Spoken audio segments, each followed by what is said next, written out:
Hey everyone, I'm Declan with Beach Rental Group, and today I wanted to talk a little bit about marketing your rental. And a lot of what we see with marketing is that it comes down to pricing.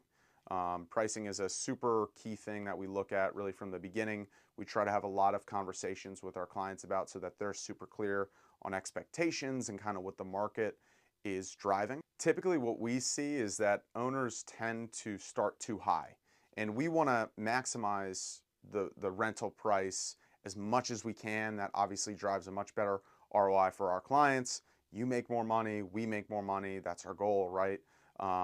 But we also have seen that interest on rentals drops sharply after really the first 2 to 4 weeks.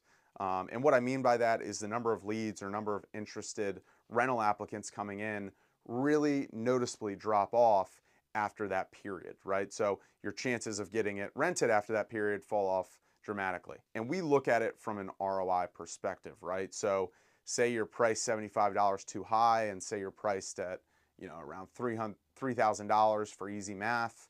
If 2 months goes by and you don't have it rented, that's $6,000 of lost rent in a year, or at least that's how we look at it. That's how you should look at it from an ROI perspective. So we really try to be smart about where we price it at, and we know what we should expect in terms of the number of leads, in terms of the number of applications, in terms of the number of showings to have it successfully rented in the time period that we want it to.